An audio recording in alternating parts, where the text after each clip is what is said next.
Pour commencer, on doit faire la question. Qu'est-ce que c'est la immigration? Selon Larousse, la immigration, c'est l'installation dans un pays d'un individu ou d'un groupe d'individus originaires d'un autre pays. Maintenant vient, la immigration et les cas des réfugiés sont des phénomènes qui se produisent partout dans le monde et qui parfois l'immigration c'est si grande que les pays d'accueil commencent à avoir de l'instabilité sociale et politique. Donc, ils commencent aussi à avoir des politiques plus rigoureuses à l'entrée du pays. Ensuite, nous racontons l'histoire d'un immigrant qui s'appelle Luis et qui vient du Guatemala. La vie de Guatemala dans le pays Guatemala était très difficile. Depuis que lui est né, il voyait ses parents travailler très dur tous les jours. Mais la plupart du temps, l'argent n'était pas suffisant. Quand lui était petit, il a décidé: quand je serai grand, j'irai au Mexique et je pourrai donner à mes parents une grande maison. Donc, ils ne travaillaient pas pour le reste de leur vie. Et avec les passes du temps, lui économisait argent de petit à petit pour les voyages. Pendant son adolescence, il écoutait des histoires des parents de ses amis et comme ils sont allés à le Grand Mexique. Mais aussi, comme ces personnes qui ont pris les voyages doivent traverser la rivière Suchiate pour réussir aller au Mexique. Et comme parfois, l'armée mexicaine capture aux immigrants sans papiers, les voyages vraiment seraient compliqués. Lui creusait, et l'idée d'aller au Mexique était encore vive. Lui a quitté sa ville natale, la ville de Guatemala, quand il avait 19 ans, pour aller au Mexique et pour essayer d'obtenir une meilleure vie. Cela semble facile, mais le voyage a été vraiment une expérience très compliquée. D'abord, lui a commencé le voyage à pied, avec des autres groupes d'immigrants qui voulaient aller au Mexique ou aux États-Unis. Le voyage a commencé presque à la frontière du Mexique et Guatemala. Toutes les personnes devaient traverser la rivière. Et après, ils devaient aller les ponts frontaliers, les chemins au Mexique. Quand le voyage a commencé, Luis a observé que le groupe de personnes était très grand. Luis a pensé qu'au total, il y avait environ 2000 personnes.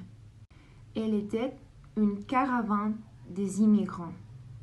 Le voyage était très long à pied. Dans le même trajet, il y avait beaucoup d'immigrants comme lui, mais aussi des immigrants de différents pays d'Amérique latine comme El Salvador, Équateur, Venezuela, Honduras, etc.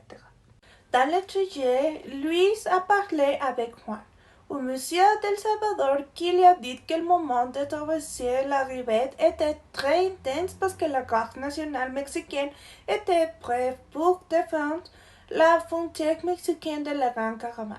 Luis a pensé, mais je ne veux pas faire quelque chose mauvais au Mexique. Je veux travailler et avoir une vie meilleure. Dans le trajet, Luis a parlé avec différentes personnes et toutes les personnes lui ont dit la même chose, qu'au Mexique, il y avait un type de rejet vers la caravane des immigrants.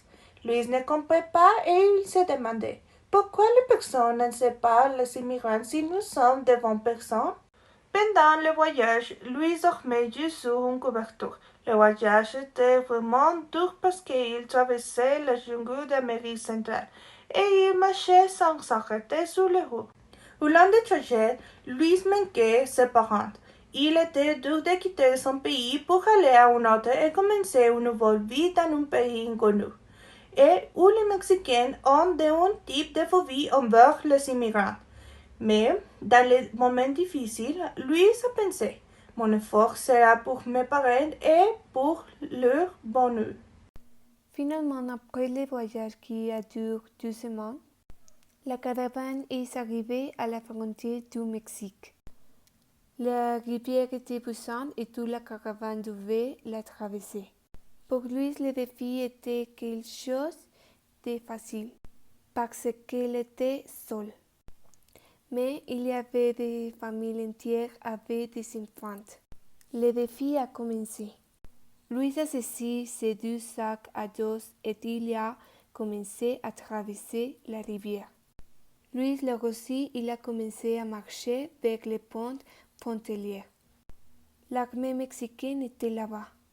L'armée était prête avec des boucliers. Lui avait peur, mais il a observé comme toute la caravane commençait à courir envers l'armée. La catastrophe a commencé. Louis courait et courait vers le pont et vers sa nouvelle ville. Pendant qu'il courait, il écoutait des cris, des pleurs, des ordres de l'armée et des personnes qui seulement voulaient une meilleure vie. Louis n'hésitait pas. Il ne retournait pas. Il a couru avec tous ses efforts. Et il est arrivé dans une petite ville qui s'appelait Tapachula. Là-bas, il a revu son ami du trajet, le monsieur Juan. Il a vu aussi quelques autres personnes de la caravane, mais plusieurs manquaient. Louis est allé à la station de bus pour acheter un billet de bus pour aller à Mexico. Après 14 heures dans un bus, Louis est arrivé au d'immigration pour solliciter légalement sa visa de travail et son statut de réfugié politique. Le procès a duré un mois quand Louis finalement a obtenu sa visa. Il était heureux et il a appelé ses parents pour leur raconter la bonne nouvelle. Sa nouvelle vie a commencé. Son premier travail était dans un restaurant à Polanco qui s'appelait Pujol. Il a commencé comme serveur, mais lui savait avec effort il pourrait devenir le chef principal et acheter une maison pour ses parents. Sa nouvelle vie a commencé. Les migrants ont les mêmes droits que tout le monde. Ils devaient être libres de choisir où vivre et travailler. Le gouvernement et l'institution devaient leur donner toutes ces opportunités. La meilleure façon que Mexique d'aider les immigrants est d'offrir des médicaments, des vêtements, de la nourriture et des produits d'hygiène personnelle. Les Mexicains devions travailler sur notre tolérance avec les migrants et réfugiés qui passaient par le Mexique, parce que tous sommes humains et nous méritons les mêmes opportunités.